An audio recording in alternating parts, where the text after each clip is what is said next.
धन्यवाद धन्यवाद धन्यवाद धन्यवाद धन्यवाद। राजाओं के राजा धन्यवाद करते हैं पिता परमेश्वर। हम आपके नाम की महिमा करते हैं पिता परमेश्वर। आज का दिन आपने हमारे जीवन में दिया, इसके लिए धन्यवाद करते हैं पिता परमेश्वर।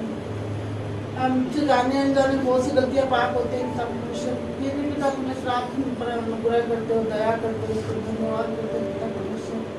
और पिता परमेश्वर माफी के लायक तो नहीं है, पर भी पिता परमेश्वर आप हमें माफ़ करते हो, क्षमा करते हो पिता परमेश्वर। आपकी बेटी बनाई, इसके धन्यवाद करते हैं पिता परमेश्वर। और धन्यवाद करते हैं पिता परमेश्वर।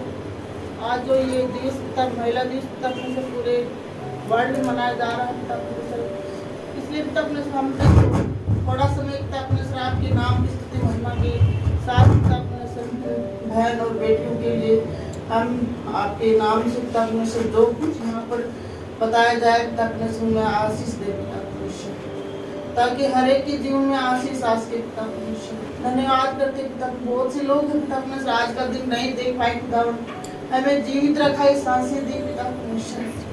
हम दलदल में फंसे हुए थे पिता परमेश्वर, आपने हम पर रहम किया, ये नई जिंदगी दी। धन्यवाद करते हैं पिता परमेश्वर। पूरे परिवार को संभाला, पूरी कलेशिया को संभाल के रखा पिता परमेश्वर।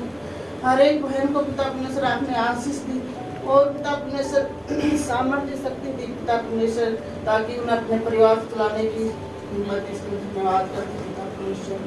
और धन्यवाद करते हैं पिता परमेश्वर हर एक चीज के लिए, हर एक श्वास के लिए पिता परमेश्वर। आप हमारी आवश्यकताओं को पूरा करते हैं, इसका धन्यवाद पिता परमेश्वर। हमसे जाने अनजाने में बहुत बड़ी गलतियां हो जाती है, फिर पिता परमेश्वर आप हम पर दया करते हैं, इसको धन्यवाद करते हैं पिता परमेश्वर। और धन्यवाद करते हैं पिता परमेश्वर सुंदर शाम के लिए पिता परमेश्वर। हमारे जीवन में पिता परमेश्वर एक अच्छी शाम होने वाली हो सी पिता परमेश्वर, दया कर पिता परमेश्वर, दया कर। सारा आदर महिमा आपको देती मानती मसीह के नाम से। कार्यक्रम में आगे बढ़ते हुए मैं आपको थोड़ा चर्च के बारे में बताना चाहूँगी। यहाँ पर मतलब कि लेडीज इकट्ठी होती हैं और यहाँ पर सब बहनें इकट्ठी होकर प्रार्थना में आती हैं। यहाँ पर बुधवार और शुक्रवार को लेडीज प्रार्थना होती है, जिसमें मतलब कि सारी बहनें मिलकर हमारे समाज के लिए, हमारे देश के लिए और एक दूसरे की हेल्प के लिए हमेशा आगे रहती हैं। और साथ ही साथ यहाँ पर सिलाई का रहता है, कंप्यूटर क्लासेस चलती हैं, म्यूज़िक क्लासेस होती हैं और साथ में म्यूज़िक क्लासेस के साथ साथ यहाँ पर जो प्रौढ़ शिक्षा है वो लेडीज़ों के लिए चलाया जाता है। परमेश्वर के बारे में मैं बताना चाहूँगी कि हम यहाँ पर मतलब कि लोग सोचते हैं कि चर्च में आने से धर्म चेंज हो जाता है, पर ऐसा कुछ नहीं है। एक मतलब कि आत्मिकता से प्रार्थना के बारे में थोड़ा यहाँ जीवन के बारे में बताया जाता है कि हमें मतलब कि प्रार्थना किस तरीके से करनी चाहिए, क्योंकि हम लोग मतलब कि जाते हैं बाहर जब सांसारिक दुनिया में रहते हैं तो हम प्रार्थना किसी चीज़ को किसी काम को करने से पहले प्रार्थना करना, सच कैसे बोलते हैं। मैं जब यहाँ आई थी फर्स्ट टाइम तब मतलब पहले हमें भी ऐसा लगता था कि शायद ऐसा ही करते हैं कि सिलाई के बहाने या फिर ऐसा मतलब कि कंप्यूटर क्लासेस के बहाने बुलाते हैं और चर्च के बारे में या फिर अपने धर्म के बारे में बता के और मतलब कि ये करते हैं कि तुम मतलब कि अपना धर्म छोड़ के या हमारे धर्म में आ जाओ, पर ऐसा कुछ नहीं होता है। यहाँ पर बस हमें हमारे जीवन के बारे में बताया जाता है कि हम मतलब कि अपने मतलब गलत रास्ते पे चल रहे तो हमें उस गलत रास्ते से निकाल के हमें अच्छी राह के बारे में बताया जाता है। साथ में आज मतलब कि वो मैं आगे कार्यक्रम में बढ़ते हुए क्वायर्स को सामने बुलाना चाहूँगी ताकि वे परमेश्वर की महिमा के लिए गीत गाएं। संतोष बढ़ रहा, संतोष बढ़े ही रहा।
बहुत सी महिलाएं होती हैं जिनको हर चीज़ मतलब कि प्रोवाइड होती है, पर वो खुद आगे नहीं बढ़ना चाहती है।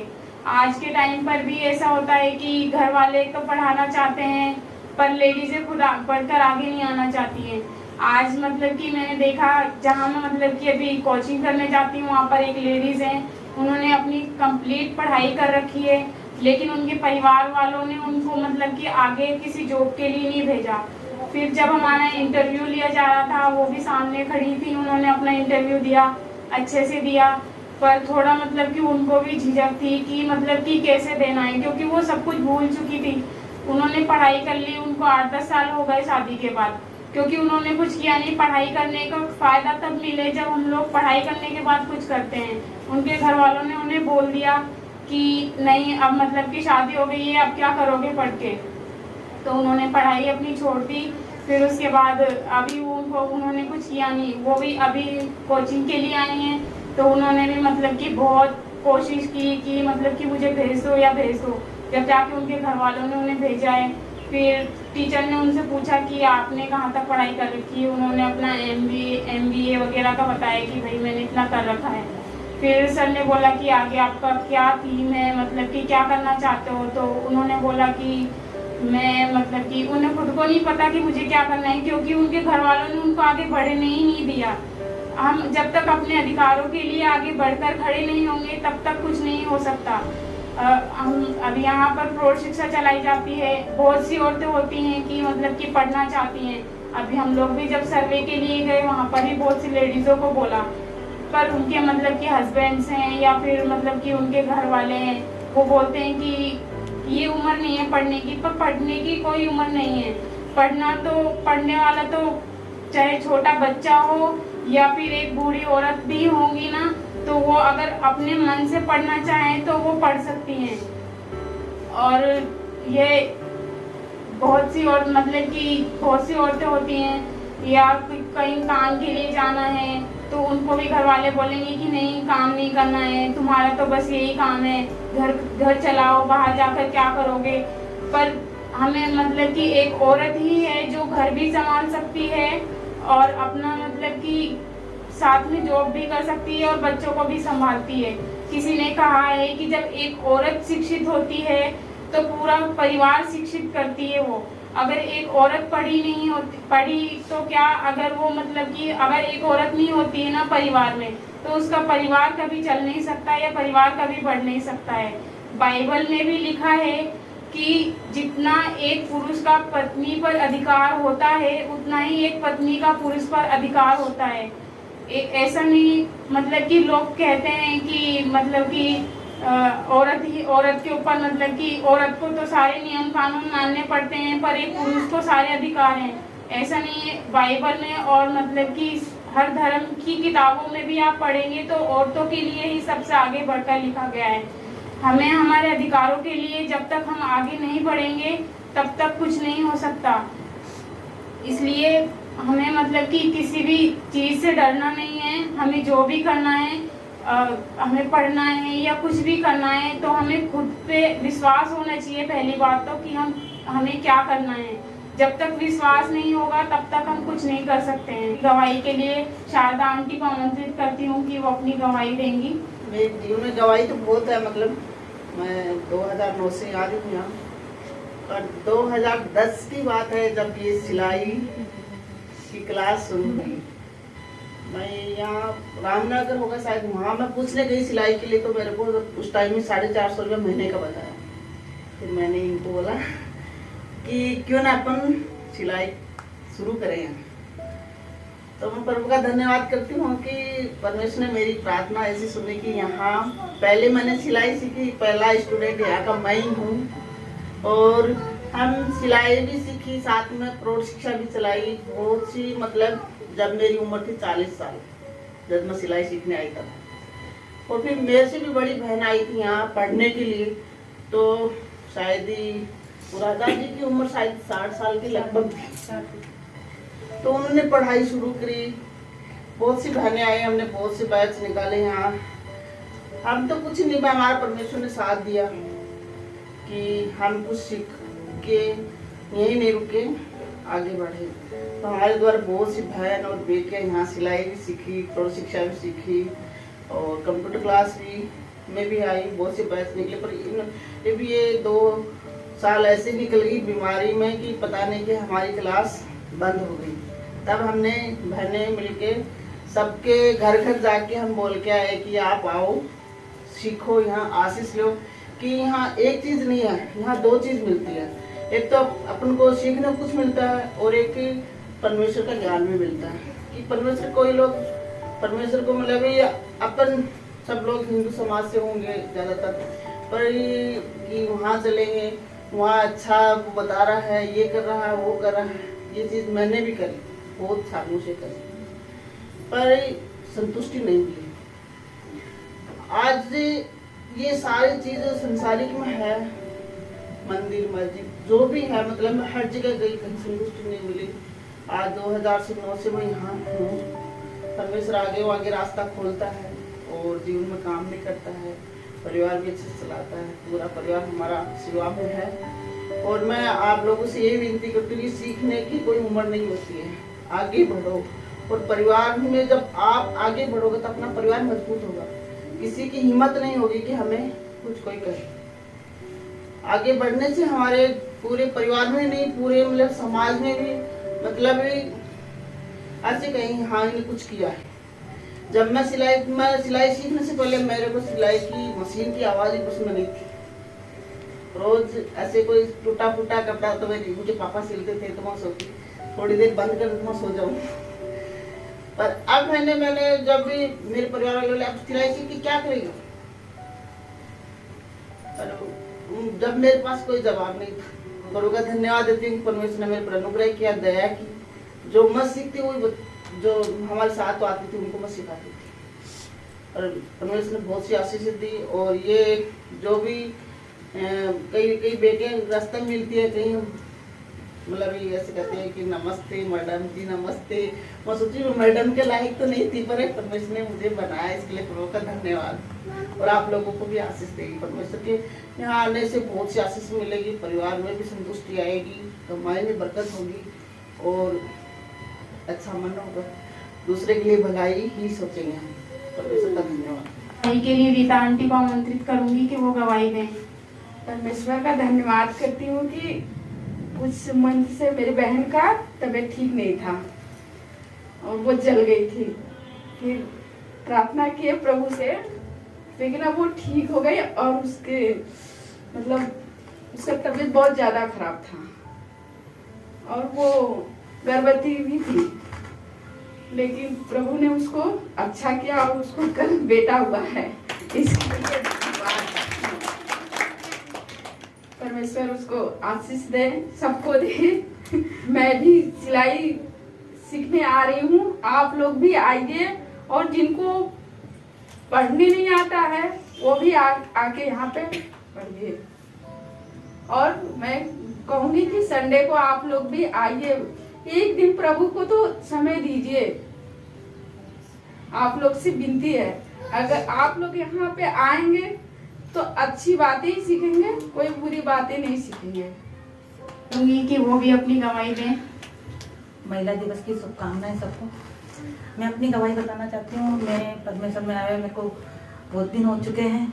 मैं भी आप लोगों की तरह थी ऐसी, मैं भी कुछ जानती नहीं थी। मैं भी एक मैंने मुझको बताया तो मैं भी आप चर्च में आने लगी। परमेश्वर मेरी प्रार्थनाओं को सुनने लगा। जब मेरे जीवन में परमेश्वर ने इतना काम किया है, मैं आपको बता भी नहीं सकती। मैं आपको छोटी सी गवाही बताना चाहती हूँ। जैसे अभी मैं मेरे बेटे प्रिंस की है ना फीस जमा करवाने के लिए गई, तो प्रिंसिपल ने बोला था कि आप इस समय तो आप जमा करा दो, पिछली बार आओगे तो मैं आपकी फीस कम कर दूंगी। ठीक है। फिर मैं दूसरी बार गई तो मैंने बोला मेरे को प्रिंसिपल से मिलने दीजिए, तो उन्होंने बोला अभी कोई भी कंसेशन नहीं हो रहा है और आपको मिलने नहीं दिया जाएगा। ठीक है। मैं 2 मिनट वहीं खड़ी होकर मैंने प्रार्थना करी, प्रभु जी इनके मनों को बदलो, मेरे को प्रिंसिपल से मिलने दे। तुरंत मैडम ने, मैंने बोला 1 मिनट मैं मैडम से बात करना चाहती हूँ। तो बोला, उन्होंने बोला ठीक है मैं पूछ के आती हूँ। फिर वो पूछ के आएंगे, मैडम एक लेडीज आई वो आपसे मिलना चाहती हैं। तो उन्होंने बोला हाँ ठीक है उनको भेज दीजिए। तो मैं उनके पास गई तो मैंने उनसे रिक्वेस्ट की, मैडम आपने बोला था ना थोड़ा कंसेशन कर दोगे। तो उन्होंने पहले तो बोला था कि हम कंसेशन नहीं कर रहे हैं, पर परमेश्वर ने उनके मन को ऐसा बदला तो उन्होंने मेरे बेटे के लिए 2000 रुपये मतलब कंसेशन कर दिए। मैं परमेश्वर का धन्यवाद करना चाहती हूँ। परमेश्वर मनों को बदलता है, अपन तो कुछ नहीं है, परमेश्वर मनों को जानता है। तो परमेश्वर ने उनके मन को बदला। उन्होंने कहा 13,000 जमा करनी थी, उन्होंने मेरे से 2,000 कम ही लिए। तो परमेश्वर का मैं धन्यवाद करना चाहती हूँ। परमेश्वर प्रार्थनाओं को चुनता है, छोटी छोटी प्रार्थना भी अपन करेंगे ना तो परमेश्वर उसको सुन लेता है, इसलिए परमेश्वर का मैं धन्यवाद करना चाहती हूँ। हमारे हम सबके जीवन में कुछ ना कुछ प्रॉब्लम्स होती ही हैं। ऐसा नहीं है कि किसी के जीवन में कोई परेशानी नहीं आती है, कोई बीमारी भी हो रही है तो हम अगर डॉक्टर को नहीं बताएंगे कि हमें क्या बीमारी है या फिर क्या प्रॉब्लम है तो डॉक्टर हमारा इलाज नहीं कर पाएगा। वैसे ही हमारे जीवन में भी कोई परेशानी होती है, अगर परमेश्वर पर विश्वास करके अपनी परेशानियों को उन पर रखते हैं तो वो हमारी जरूर सुनते हैं। ताकि सिलाई की क्लासेस होती है, प्रौढ़ शिक्षा की भी होती हैं, तो प्लीज़ आप लोग भी आते हैं और भी जो लेडीज़ें हैं सीखने के लिए जिनकी इच्छा है उनको भी बताएं कि यहाँ पर सिलाई सिखाई जाती है और प्रौढ़ शिक्षा चलाया जाता है। हमारा सबसे बड़ी थीम यही थी कि हम लेडीज़ों को जो पढ़ी लिखी नहीं है या जिनके पास रोजगार नहीं है उनको यहाँ पर बुलाएं और वो लेडीज़ें यहाँ पर मतलब कि अपनी पढ़ाई करें। कम से कम वो एक किताब को पढ़ना तो सीखें, ये ना हो कि उन्होंने अपने जीवन में कुछ नहीं किया। पर यहाँ पर पहले हम लोग यहाँ पर वैसे तो फ्री में सिखाया जाता था, कंप्यूटर की क्लासेस भी चलती थी, सिलाई की भी चलती थी, फ्री अमाउंट ही चलता था। पर लोग बाग ऐसी बातें बनाने लग जाते हैं कि पता नहीं क्यों फ्री में सिखाते हैं। और ऐसा होता है कि फ्री में अगर सीखते भी है तो ये होता है कि आज चल जाएंगे, कोई बात नहीं, आज नहीं गए कल चल जाएंगे, ऐसा होता है। पर जब हम फीस देते हैं तो थोड़ा ये रहता है कि नहीं हमारे पैसे लगेंगे, हमने छोटा सा अमाउंट रखा है।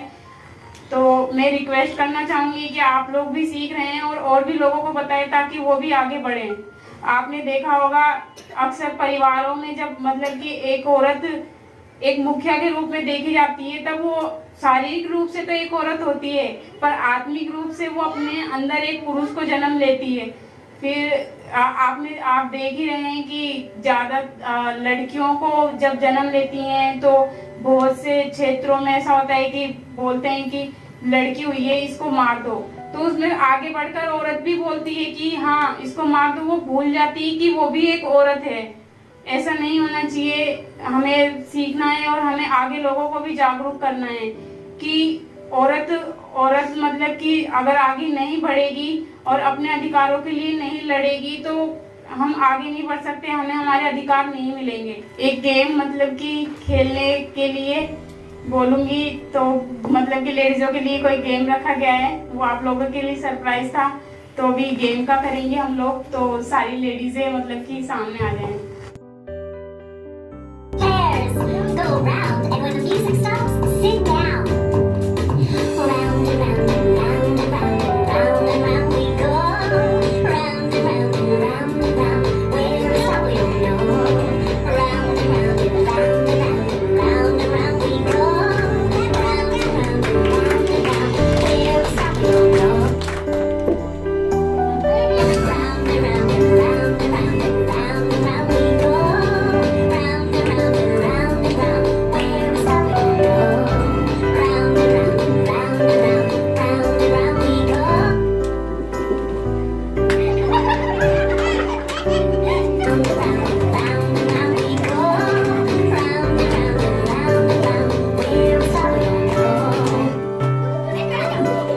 and round and round and round we go. Round and round and round and round. Where we stop we don't know. Round and round and round we go. Round and round and round and round.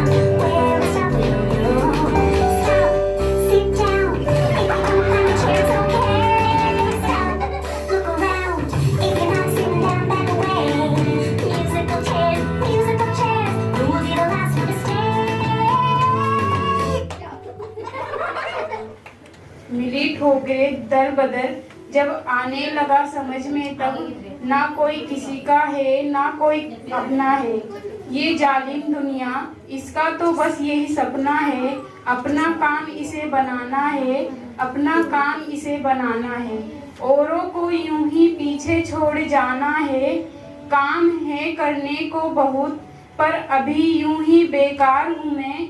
जिस दिन मुकाम हासिल हुआ ये मुझे नहीं दोहराना है। मैं अकेली चली हूँ राह पर, अपने साथ औरों को ले जाना है, बहुतों को ले जाना है। बेकार नहीं होते यहाँ सब, ये इस दुनिया को बताना है। लीक से हटकर कुछ दिखाना है, कुछ कर दिखाना है। ये रीत ये रिवाज तो समाज ने बनाए हैं, मुझे तो अपने अंदाज में ही आगे बढ़ते जाना है। क्यों करूं परवाह इस दुनिया की, जब मैं हूँ ही नहीं इसके जैसी। ना समझ सका कोई मुझे, ना समझ पाएगा। जिस दिन समझेगा कोई जब खुद को ही, तब वो भूल जाएगा। मैं वो किताब हूँ जिसे ना कोई पढ़ सके, मैं वो लहर हूँ जिसे ना कोई पकड़ सके। क्योंकि मैं एक नारी हूँ, मेरे भीतर भी एक मासूम दिल है। Thank you. आगे का समय मैं आंटी को देना चाहूंगी कि वो कुछ बातें हमको बताएं। बहुत अच्छा लग रहा है कि आप लोग यहाँ आके एक इस चीज़ को एक खुशहाल रूप में मनाने पाए, क्योंकि हम जानते हैं हम हमारे परिवारों में रहते हैं, हम बहुत काम करते हैं, पर हमारे लिए हम थोड़ा समय निकालना भूल जाते हैं। पर ये थोड़ा सा समय हम निकाल पाए, मैं उसी ईश्वर की एक योजना कहूँगी कि उसी के कारण हम यहाँ इकट्ठे हो पाए। ये तो हम अलग अलग जगह पे रहने वाले, अलग अलग क्षेत्रों में काम करने वाले, और उन सबको एक जगह लाके एक थोड़ा सा समय हम आपस में एक दूसरे को जान पाए, एक दूसरे के लिए एक दूसरे को प्रोत्साहन दे पाए। इसलिए मैं ईश्वर का ही धन्यवाद दूंगी। और मैं अंशु के लिए धन्यवाद दूंगी कि अंशु ने बहुत अच्छे से एक नारी के बारे में, एक स्त्री के बारे में, एक लड़की के बारे में बयान किया कि किस तरह से हमें आगे बढ़ना चाहिए। जब तक खुद में लगन नहीं है आगे बढ़ने की तो हम नहीं बढ़ सकते। हम बहनों में एक ही कमी रह जाती है कि हम सोचते हैं अरे मेरा परिवार, मेरे बच्चे, कैसे हो पाएगा। पर जब हम थोड़ा सा समय अपने लिए निकालते हैं, अपनी योग्यताओं को आगे बढ़ाते हैं। हर इंसान में कुछ ना कुछ ऐसा होता है जिसको हम कहते हैं एक हॉबी होती है, एक खूबसूरत चीज़ें होती है जो हम में संजोए हुए होते हैं, पर उसको हम निकाल नहीं पाते। ये जगह वो है जहाँ आप अपनी अपनी प्रतिभाओं को बढ़ा सकते हैं। बहुत सी हमारे बीच में बहनें नई हैं जो अभी आगे कंप्यूटर सीखना चाहती हैं और टेलरिंग सीखना चाहती हैं। ये हमारे लिए बहुत सौभाग्य की बात है कि हम अलग अलग परिवारों में से लेके, अलग अलग क्षेत्रों में से लेके यहाँ पे बहनों को और लड़कियों को सिखाने पाते हैं। और ये हमारे लिए सबसे बड़ी खुशी की बात है कि वो कुछ काबिल बन जाएं, वो अपने आप में ये एहसास कर सके हाँ मैं कुछ कर सकती हूँ। और ये करना हमारे लिए बहुत ही अच्छा है, अपने आप को एक सुकून देना है। और आपने को जैसे बिंदु ने कहा कि परमेश्वर के वचन में बहुत कुछ लिखा है कि बराबरी का दर्जा, और सही में ये बाइबल बताती है बराबरी का दर्जा, कि इसमें लिखा है कि पति और पत्नी को उसने समान दर्जा दिया। और सृष्टि के आरंभ में जब स्त्री और पुरुष को बनाया, तब स्त्री को और पुरुष को जो बनाने के पुरुष को परमेश्वर ने मिट्टी से रचा। हम ये इसलिए कहते हैं कि मिट्टी में से बना और मिट्टी में ही मिल जाते हैं। और उसने अपना श्वास उसमें फूका और स्त्री को उनने पुरुष की हड्डी से रचा। और हम अधिकतर हमारे समाज में, हमारे हिंदुस्तान में अधिकतर पैर की जूती बहुत सालों से चला आ रहा था। कोई अपनी बात नहीं रख सकती, कुछ कह नहीं सकती। पर हम खुशी है कि अब वो समाज बदल रहा है। अब बहनें और बेटियां आगे बढ़ रही हैं और उस चीज को समझ गए कि ये पैर की जूती नहीं है, इसको साथ लेके चलना है। और ईश्वर ने पुरुष की हड्डी, वो जो कि पसली, जो कि सीने के पास, दिल के पास होती है, इसलिए ही पत्नी हमेशा पति के दिल के नजदीक में होती है। और वही स्थान परमेश्वर ने दिलाया। और जो पुरुष ऐसी स्त्रियों को या अपनी पत्नियों को, मैं यही कहना चाहूँगी, अपनी पत्नियों को अपने समान दर्जा देते हैं। आदर तो हमें देना ही है पति को, क्योंकि वो हमारे घर के मुखिया हैं, उसको उनको आदर देना है, उनको सम्मान देना है।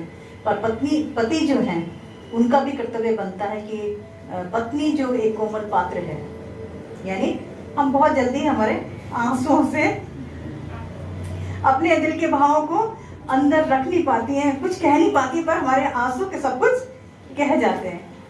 तो उस चीज को ध्यान में रखते हुए उनका सहयोग करें।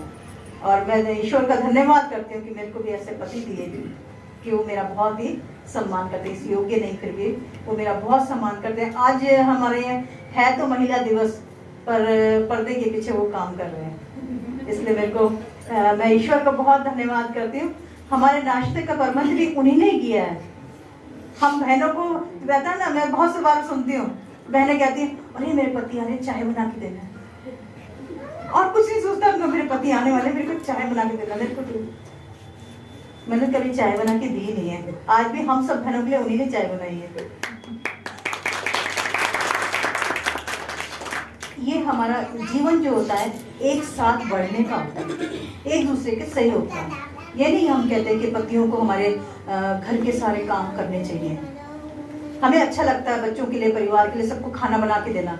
एक हमारे अंदर एक हॉबी होती है कि हम अच्छा से अच्छा, बेस्ट से बेस्ट खाना बना के दें, और हमारी प्रतिभाओं को उभारने का ये अच्छा समय रहता है। और एक स्त्री जो होती है वो अपने आप में बहुत स्ट्रांग होती है। हमें हर एक परिस्थिति में का सामना कर लेते हैं, चाहे वो परिस्थिति कैसी ही क्यों ना हो। और कई बार कमजोर भी पड़ती है, पर फिर अपने आप उठ के खड़ी हो जाती है। वो स्पिरिट आई कहाँ से? क्योंकि ईश्वर ने हमें हड्डी से बनाया है, मिट्टी से नहीं बनाया। हड्डी क्या होती है? मजबूत होती है, और इसीलिए हम परिवार के लिए एक स्तंभ होती है। एक मैं पढ़ रही थी कि हजारों फूलों से माला बनती है और हजारों बूंदों से सागर बनता है, पर एक स्त्री से घर स्वर्ग बनता है। तो एक स्त्री कई रोल अपने जीवन के निभाती है। वो बचपन से कई रोल निभाती है। जब छोटी होती है तो पूरे परिवार के लिए खुशहाली का कारण होती है। हमारे यहाँ अधिकतर बोलते हैं कि लक्ष्मी आई, बोलने को लक्ष्मी बोलते हैं, पर उसके बाद जब उसको बकने लगते हैं तो कोई शब्द छोड़ते नहीं हैं। उसको आगे बढ़ाने के लिए हमेशा जो भी कहा गया, बहन स्त्री की दुश्मन होती है, पर ये अंदर से निकाल देना चाहिए। आज कोई बढ़ता हुआ दिखता है तो हमें खुशी मिलती है। यही स्टेज है जो हम चाहते हैं कि एक दूसरे को बढ़ाना है, चाहे कोई कितना ही कमजोर क्यों ना हो। हर जना माँ के पेट से सीख के नहीं आता, पर जब उसको समय मिलता है, मैं यही प्रोत्साहन दूंगी कि जब समय मिलता है उसको व्यर्थ नहीं गंवाना। जब समय मिलता है हमको पढ़ना है, आगे बढ़ना है, और उससे हमें आगे उन्नति ही मिलेगी। और मैं एक जॉब करती हूँ हॉस्पिटल में, तो मुझे एक चीज में दर्द रहता है, जो बहनें जॉब नहीं करती हैं और घर में इतनी मेहनत करने के बाद भी उनका कोई स्थान होता नहीं है, और जब उनको जरूरत होती है तो उनको पैसों के लिए बहुत दिक्कत है। बच्चे पापा के पास नहीं जाते हैं, छोटी छोटी चीजों के लिए मम्मी के पास जाते हैं, मम्मी ये चाहिए, मम्मी ये चाहिए। अगर मम्मी के पास कुछ है ही नहीं तो कहाँ से देगी? अगर थोड़ी सी हिम्मत करके हम यहाँ सिलाई सिखाते हैं इसलिए कि वो सक्षम बन जाएं, अपना खुद का और अपने बच्चों के लिए जो छोटी छोटी चीज़ों के लिए हम थोड़ा सा सोचते हैं कि जब हो पाएगा जब करेंगे, तो वो हम उन चीज़ों को कर सकें। तो मेरे लिए मैं यही चीज़ आप लोगों को कहूँगी कि आगे बढ़ें, और जितना ज़्यादा हम लेडीज़ को उभार सकती हैं, हम दूसरों को खींचने वाली ना हो पर आगे बढ़ाने वाली बन जाएं। तो आज से हम ये प्रण करें कि हम जितना कोशिश होती है हम दूसरों को आगे बढ़ाएं, वही हमारे लिए एक आनंद की बात है। धन्यवाद। अब हम प्रोग्राम के अंत में आ गए हैं और इस ऑर्गेनाइजेशन के डायरेक्टर और डॉक्टर विजयपाल सिंह को मैं आमंत्रित करूंगी कि वो हम बहनों को प्रोत्साहित करने के लिए कुछ शब्द हमारे कहते। आज हमारे लिए बहुत आनंद और खुशी की बात है कि आज महिला दिवस है। कितनों को पता था महिला दिवस है? Very good. सरकार ने भी आज के दिन महिलाओं को बस में फ्री है, ट्रेन का तो पता नहीं मुझे, पर बस में सारी बहनों के लिए फ्री रखा है। तो आज का दिन बहनों का दिन है। ईश्वर का धन्यवाद हो कि हम थोड़ा समय एंजॉय करने के लिए रहते हैं। बहनें पूरे परिवार को संभालती है, बच्चों को संभालती है, जैसा आंटी ने भी बताया, और सुबह से लेकर शाम तक परिवार के लिए बिना तनख्वाह लिए। तनख्वाह लेती क्या बच्चों को पालने? कोई तनख्वाह नहीं। दादी नाती पोतों को पालती है, बच्चों को पालती है, बड़े करती है, और ये उनका एक गहरा प्यार है। उसके लिए कभी कोई डिमांड नहीं और कभी छुट्टी भी नहीं है। छुट्टी है? कभी सोचे कि आज तो खाना नहीं बनाना, छुट्टी नहीं, बिना पैसे के। लेकिन एक मां ने एक बच्चे को पालने के लिए तनख्वाह ली, ये भी एक अजीब बात है। बाइबल में एक व्यक्ति हुआ मूसा, जब राजा ने आदेश दे दिया था कि जितने बच्चे होंगे लड़के उनको मार दिया जाए, लड़कियों को छोड़ दिया जाए, तो उसकी बहन ने, उसकी मां ने उसको 3 महीने तक बचा कर रखा। लेकिन जब 3 महीने में बच्चे की आवाज रोने की आने लगती, 3 महीने तक छिपा के रखा। लेकिन 3 महीने के बाद जब लगा कि अब राजा तक ये बात पहुंच जाएगी, तो अपने दिल के टुकड़े को, अपने बेटे को, अपने भाई को क्या किया, उसको एक टोकरी बनाई और टोकरी बना के नील नदी में उसको छोड़ के आया। लेकिन देखिए ईश्वर क्या करता है, मारने वाले से बचाने वाला बड़ा हो। वहीं पर उस नील नदी पर उस राजा की लड़की अपनी सहेलियों के साथ नहाने के लिए आई। वो टोकरी बहुत सुंदर बना, सरकंडे की टोकरी बनाई थी, जिससे कि वो बच्चा उसमें सेफ रहे, नील नदी में तैर रही थी। राजा की बेटी ने देखा कि बहुत सुंदर टोकरी क्या है, तो सहेलियों को पानी उतारा, उससे कहा कि इसको लेकर आ। और जब लेकर आए, बाहर निकाला, जैसे वो टोकरी खोली, पता क्या उसमें बहुत सुंदर एक छोटा बच्चा, 3 महीने का बच्चा। और तुरंत ईश्वर ने क्या किया, उस राजा की बेटी के मन में उसके प्रति प्यार डाल दिया। उसने कहा इसको मैं अपने बेटे के समान पालूंगा। उसकी बहन एक झाड़ी में छुपी देख रही थी मेरे भाई का क्या होता है, और जैसे उसको निकाला, और जब सहेलिया वो राजा की बेटी उसको देख रही थी, तभी वो लड़की आई। बोला क्या इसके लिए कोई दहाई चाहिए, इसकी सेवा करने के लिए कोई दहाई चाहिए क्या? बोला हाँ। दौड़ के अपने घर जाती है और अपनी मां को बुला के लाती।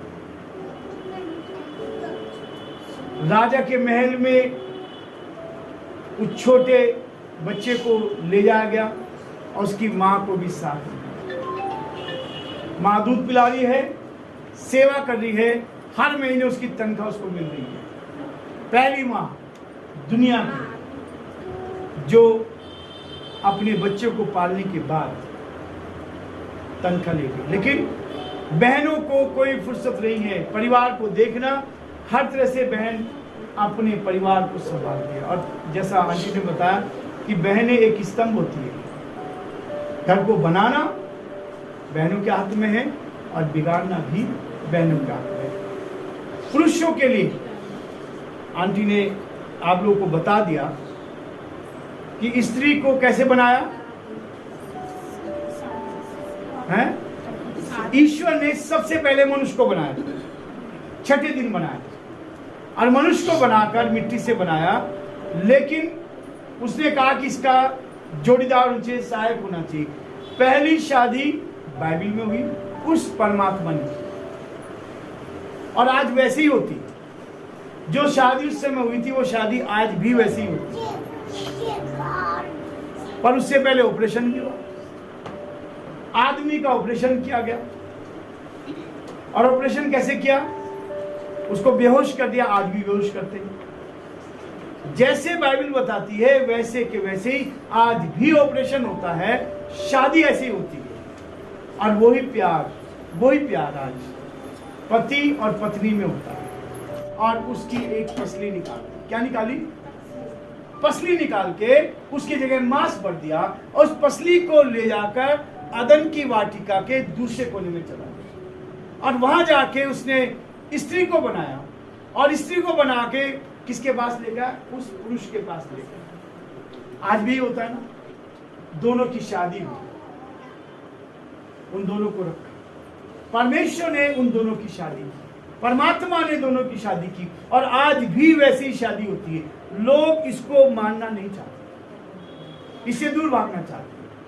इस बाइबल में जो आप खाते पीते चलते उठते बैठते वो सब इसमें लिखा है।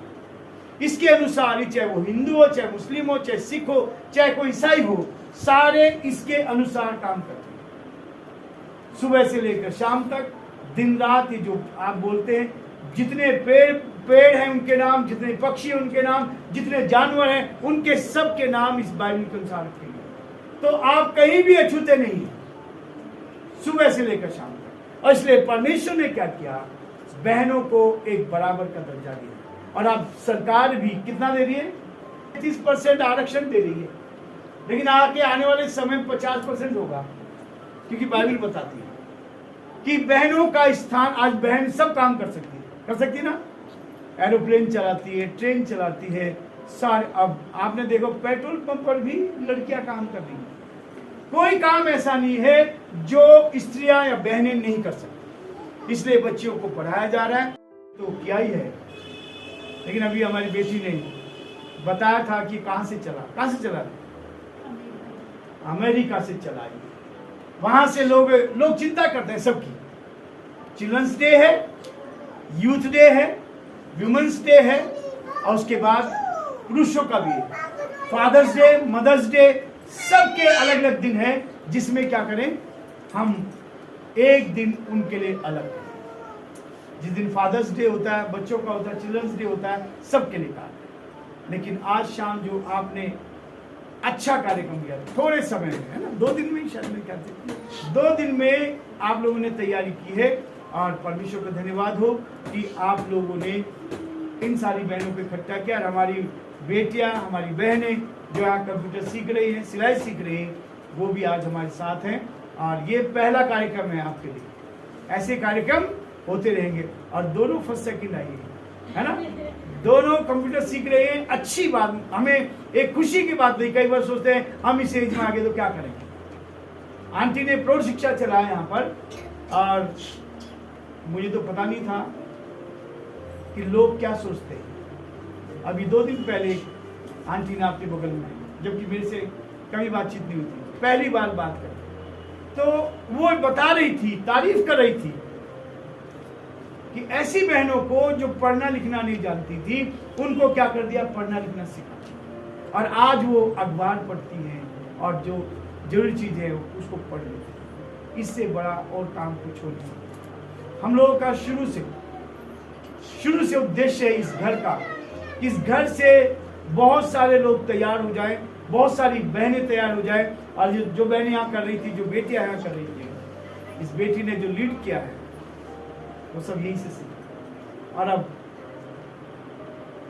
टीचर बनके बहुत अच्छा आगे चल के बहुत अच्छा करने वाली है, बहनें आगे बढ़ जाएं। और इन दोनों बहनों के लिए तो मैं सच में धन्यवाद देना चाहूँगा कि इस उम्र में आके दोनों अच्छी पढ़ी लिखी, ग्रेजुएट किया है, इन्होंने बीए किया ना, दोनों ने बीए किया है, और अभी ये कंप्यूटर सीख रही है। खुशी की बात है, आनंद की बात है, और प्रभु इनको भी बहुत बढ़ाए। और परमेश्वर आप सबको आशीष दे कि परमेश्वर का हाथ आपके साथ बना रहे।